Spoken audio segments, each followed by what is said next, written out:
Baik, Assalamualaikum warahmatullahi wabarakatuh. Perkenalkan, nama saya Septiarani dengan NIM 5012000021. Baiklah, saya di sini akan mencoba menjelaskan mengenai materi dari matematika ekonomi dan keuangan dari pertemuan pertama sampai pertemuan keempat. Baik, pada pertemuan pertama kita memperkenalkan diri terlebih dahulu, kemudian kita dikenalkan secara singkat mengenai matematika ekonomi. Nah, pada pertemuan kedua kita membahas mengenai konsep dasar matematika dan bisnis. Nah, yang pertama yaitu apa sih yang dimaksud dengan matematika ekonomi?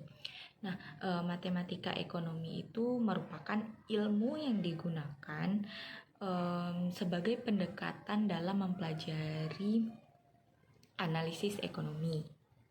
Nah, kemudian apa perbedaan antara matematika ekonomi dengan matematika murni? Nah, matematika murni itu merupakan induk dari semua matematika.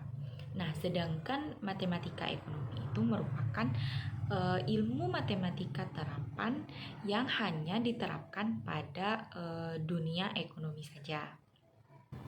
Selanjutnya yaitu mengenai karakteristik dan model ekonomi. Nah, model ekonomi itu sendiri merupakan pola dari suatu teori ekonomi yang dinyatakan dalam bentuk yang dinyatakan secara verbal, matematis dan diagram. Nah,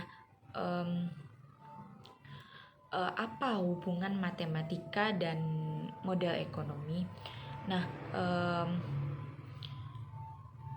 matematika memberikan pemahaman tentang matematika sebagai alat bantu analisis model dan sebagai alat bantu analisis masalah ekonomi dalam kehidupan sehari-hari, seperti menentukan harga jual, untung dan rugi, dan sebagainya.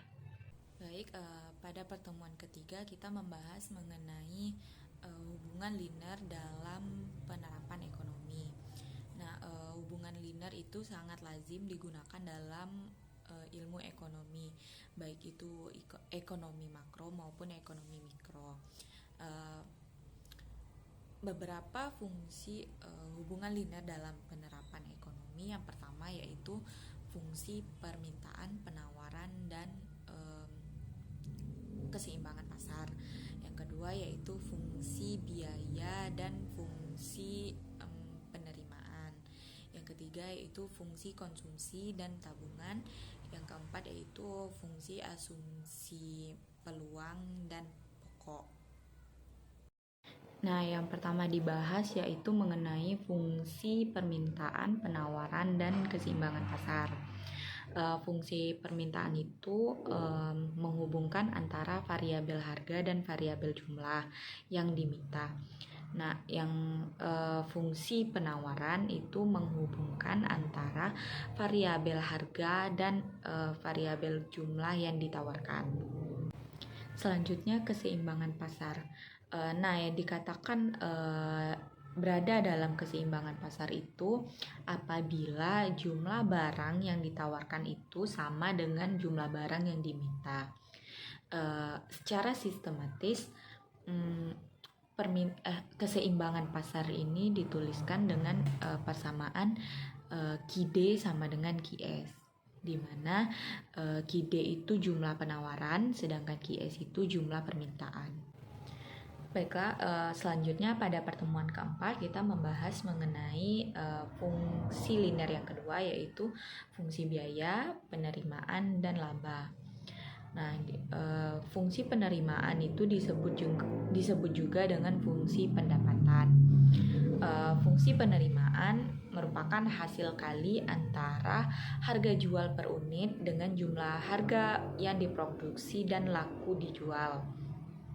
Nah, persamaannya yaitu R sama dengan P dikali Q, di mana P itu harga jual per unit, Q itu jumlah produk yang dijual, dan R itu total penerimaan.